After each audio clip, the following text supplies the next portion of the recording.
can get this latest person there. Okay, there we go. All right, well, welcome and thanks for joining us, everybody, for our very first Wyoming PTAC Lunch and Learn. My name is Janine Forsyth Lefevre. I am the procurement specialist for the Wyoming PTAC. My office is based out of Laramie. I'm joined by our program manager, Andy Lewis. Her office is based in Cheyenne, and between the two of us, we serve our entire state with everything related to government contracting. Chances are you've talked to one or both of us at some point or another.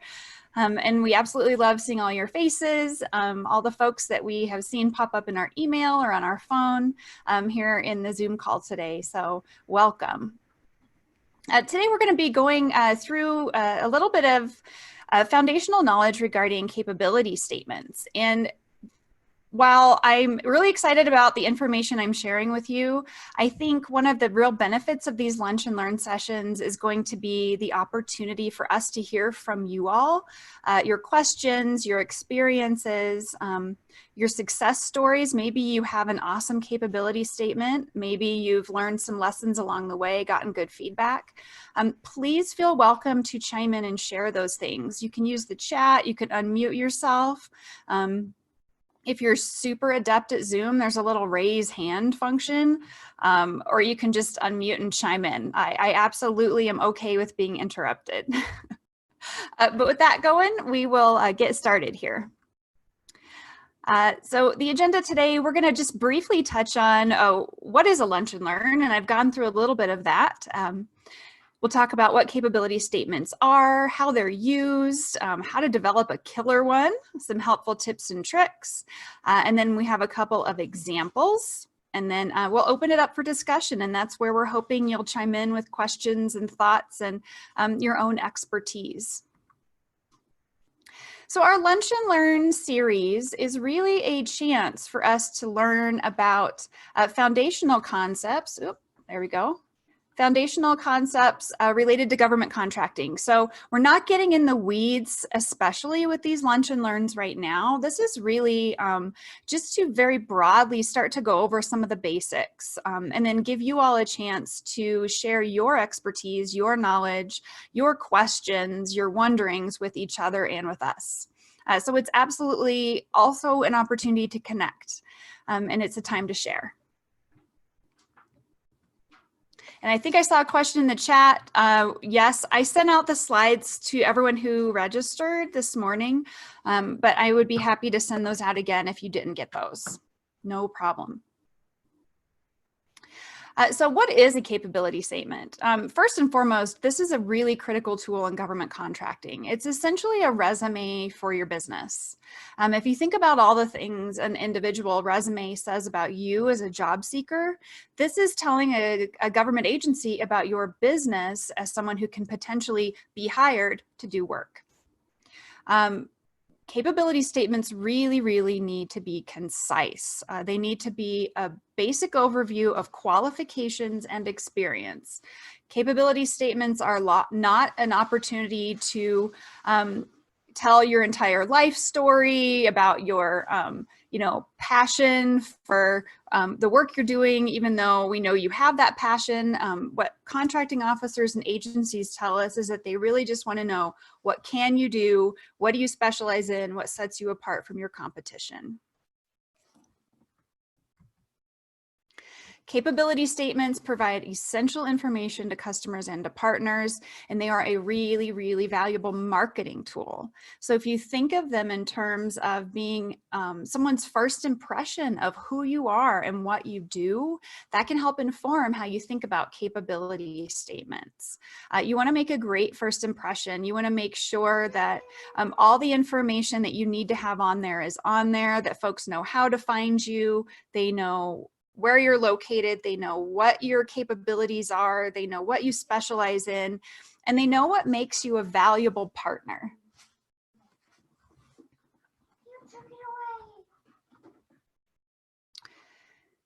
There are lots and lots of uses of a capability statement. For some sources sought synopsis, some RFP responses will ask for a capability statement. You can use them to pursue teaming or joint ventures.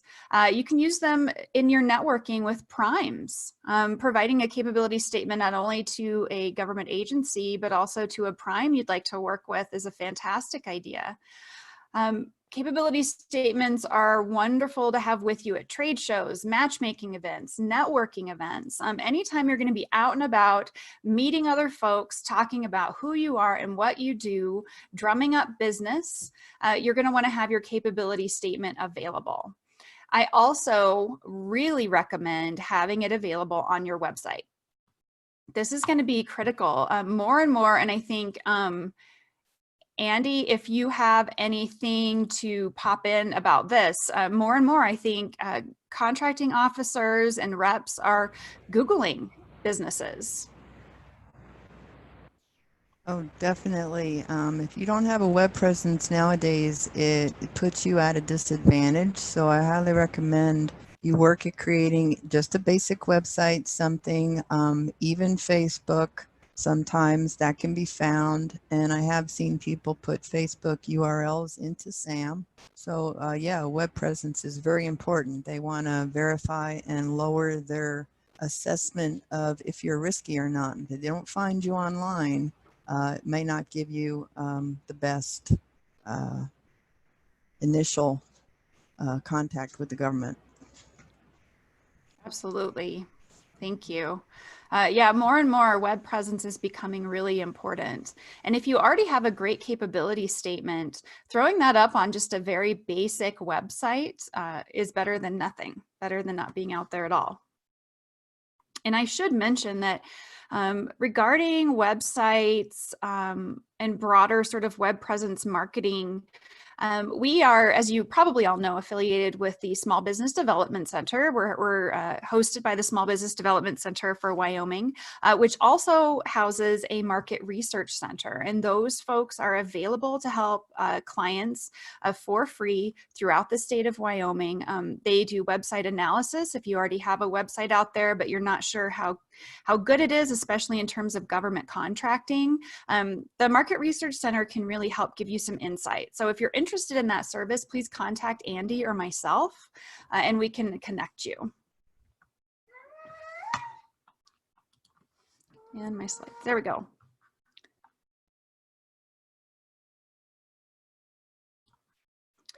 Developing a killer capability statement.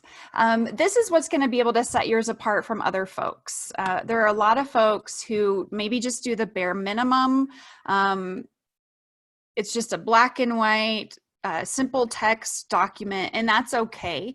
But what you want to do is really think about how your capability statement might set you apart from the herd, right? Especially if you're in an industry where there's lots of competition. Making it snappy is really, really key. Having a capability statement that is brief, that's to the point. One single-sided page is ideal. I have heard from some contracting officers that they don't mind if it's a couple pages, especially if they're receiving it in an electronic format. And again, Andy, feel free to interrupt me if you have more insight here, but I think a general rule of thumb is one single-sided page being the most ideal. We recommend making it. Yes, normally. Is that true? Yeah. No. Yeah, it is mostly for the first one you send. Sometimes you can do a longer one for sources sought or request for information, but otherwise a single page one is one of the best. It kind of depends on the CO you're sending it to and what they like. Yeah. So I suppose if you don't know or when in doubt, starting with a single-sided page, maybe. Okay. Making it visually interesting. It doesn't have to be super, super fancy. You don't want it to be so crowded that it hurts the eyes, but some minimal graphics, your company logo, something that makes it pop that at a glance, an individual looking at just a whole bunch of capability statements would be able to pick yours out from the pack. So thinking about it that way. And then if you're going to throw it online or share it electronically, we recommend making it a high quality searchable PDF. And the reason you want it to be searchable is so that if a contracting officer very quickly wants to look through their giant folder on their desktop of capability statements, looking for maybe pipe fittings or industrial supply, they might just search using that word. And if that word is included in your searchable document that they have saved on their computer, your capability statement is going to come up. So if you have questions about doing that, please feel free to reach out to us. Our Market Research Center can also help with that. But ensuring that it's searchable, and what I mean by searchable is that it's text-based. If you just scan a document as a PDF and save it, typically that's scanned as an image and it's not searchable. And I'm happy to help folks offline who have more questions about that. Please feel free to get a hold of us. Happy to work through that. Some helpful questions to ask yourself as you're thinking about starting on a capability statement. They're really basic. Who are you? What do you specialize in? What sets you apart?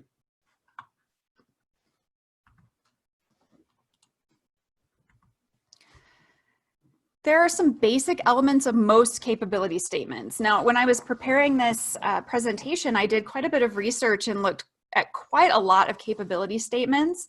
And there are lots and lots of different ways to do this, lots of different ways they can look. But these are the common things that they all seem to have. A title, right? ABCD graphics capability statement. They have your core competencies. What do you do? What are you good at? If you have some good references, some past performance, if you've worked with some stellar clients, you've performed on some big contracts, you built a thing that everyone knows about, this is where you want to put that in there. Who have you worked for? What sorts of things have you done in the past?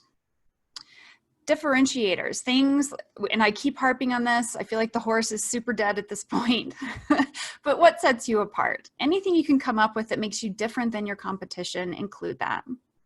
You want your basic company data. For government contracting, you got to include your DUNS number, your NAICS codes, your CAGE code, PSC codes if you have them. If it sounds like I'm speaking a different language right now, that's totally fine.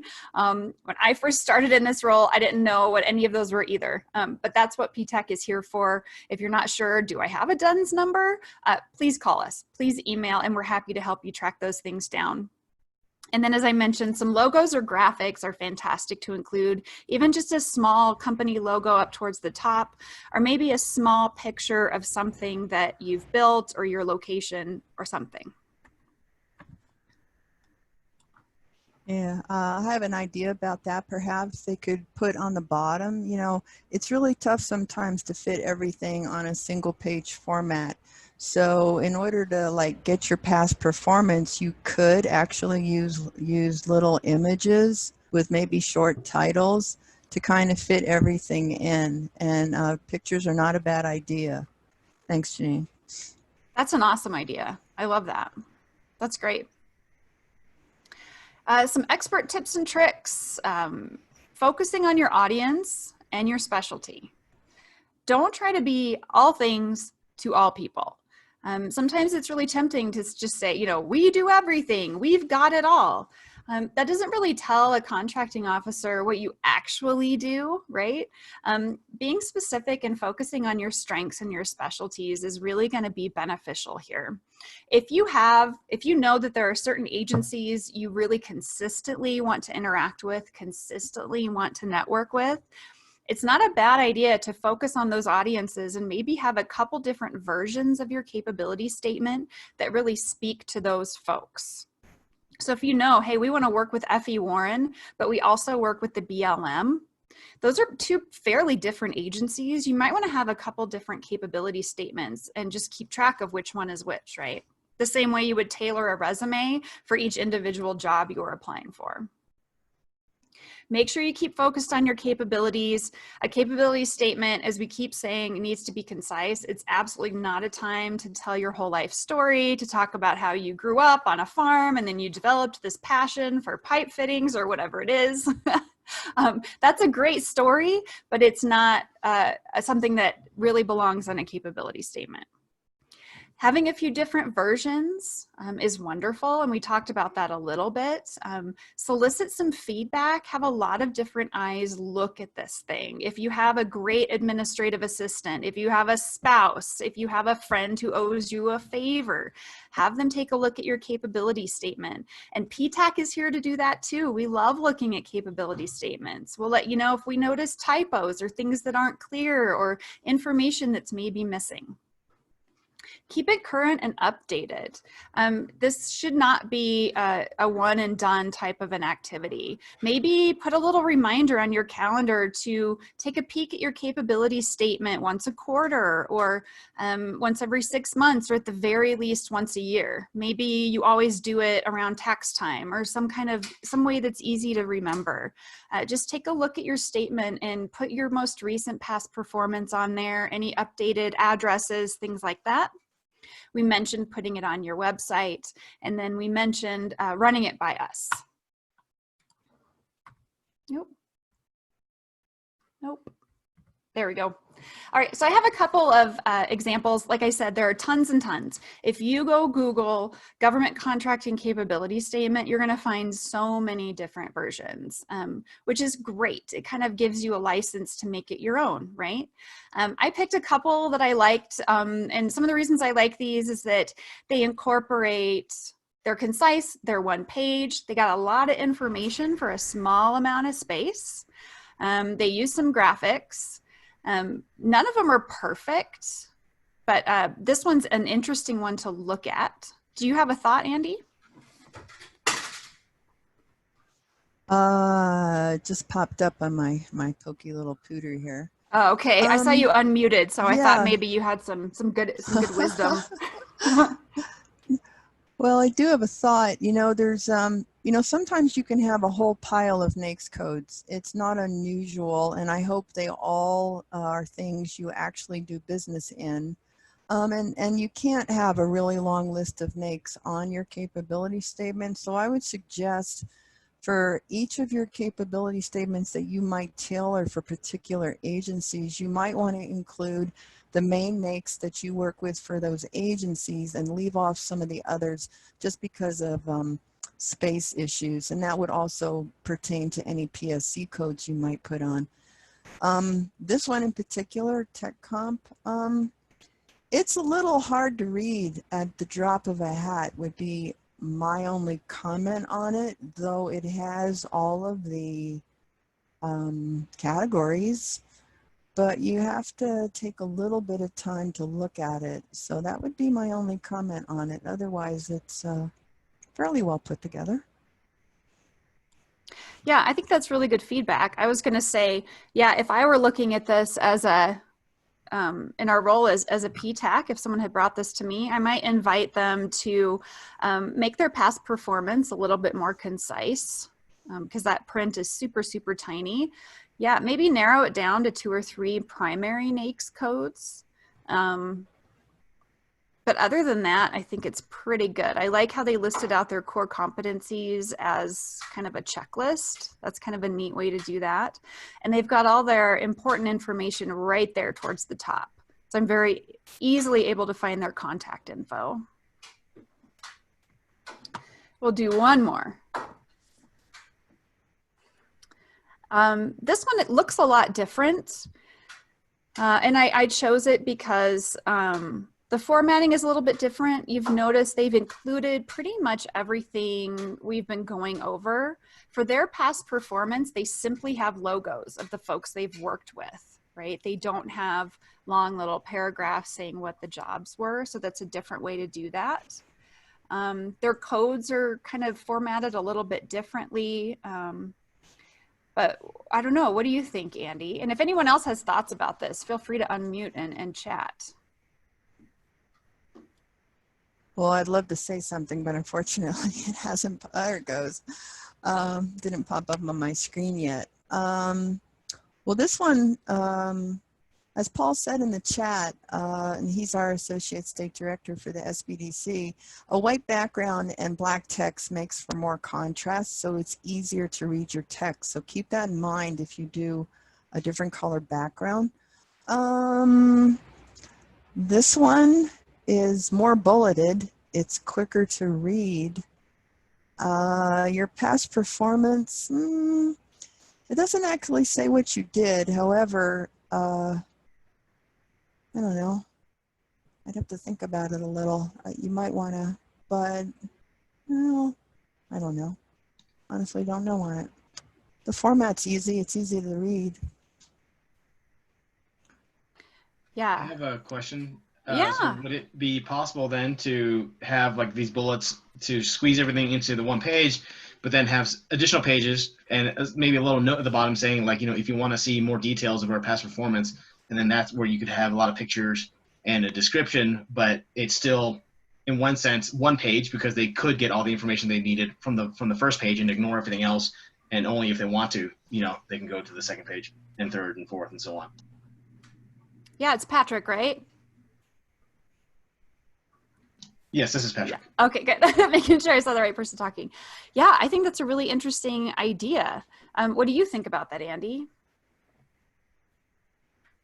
I think it's a good idea, and in your particular line of work, you do want to have some images. So a couple of ways you could handle it. You could make a capability statement that has all of the normal stuff on it and maybe not some images, but then have a second page or a back to it with some examples. And I don't think most CEOs would find that hard to live with. I think they would like the examples. So you could get some more images on there. And that's my point on that. If this statement is for the government agencies to find us for a potential topic, like, for example, enterprise content management or cybersecurity, and seeing the past performance, it would infer that I probably did something along that line for these companies, and that fits what I'm looking for. So I kind of like it in that regard. Thank you. That was James, I think. Awesome. Thank you so much. Yeah, I like this one too. I like the graphic at the top that kind of grabs your eye. It's hard to go wrong with the red, white, and blue, I suppose. Any other thoughts on this one versus the first one we looked at? I know they're super different, which is kind of why I picked them. Pros and cons to each. Okay. I think a con to this one is that their contact information, really you have to look for it. I thought that too. Mm-hmm. Yeah, and yeah, you really have to dig for it, and I would have, changed that up a little. And on a side note, it probably, you want to put up past performance, but you don't necessarily want to include people's names, and you definitely would probably never want to include an actual core or a CO's name up there. And I would only include any contact information for a person that you had permission to put on something that's going to be published. So really just what you did and for what company or agency should be sufficient. And if the COs have any more questions, they will go ahead and come back to you on any of the details. Mm-hmm.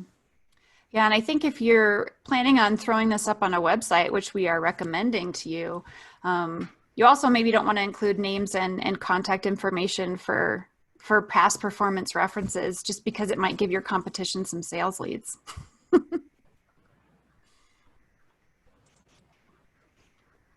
Right. Okay, winding down now. I know I've talked about this a lot, but Andy and I are here for all of you. We are your partners in your entire government contracting journey, so please never feel bad about contacting us.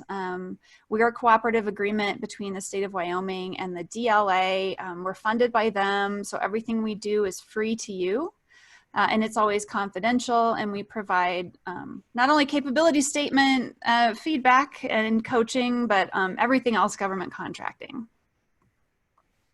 Some of our other services, one-on-one counseling. We have a bid match service that's free to you. We'll walk you through your certifications, registrations, developing proposals, and clearly we also offer lots of workshops, networking events, and matchmaking. We do have Lunch and Learns coming up. Here's our schedule, and these are co-sponsored by our lovely partners at the Small Business Administration, and I know Deb is on the call today, which is awesome. Her contact info is going to come up here too in just a moment. But this is a partnership between both of us, so it's a really exciting thing to be doing over the summer, and we now have Lunch and Learn scheduled all the way up through the end of July, so you can see what those are. The 8A program is our next one coming up, and Deb is actually our presenter at that one, so you can prepare all your really, really hard questions for her. I know she wants to answer those. We're going to be talking on June 10th about public purchase and how to find opportunities out there. June 24th, we have a guest speaker coming in from the GSA to talk all about GSA schedules. And then July 22nd, we've got a guest presenter from the National Park Service who's going to come in and talk about reading and responding to solicitations. So I think it's going to be a really fun summer for us all to get together. Now we have a couple of minutes left. We scheduled 30 minutes for this first initial Lunch and Learn. What other questions can we answer? Thoughts, ideas? Anybody out there have a wonderful capability statement that they've had good luck with?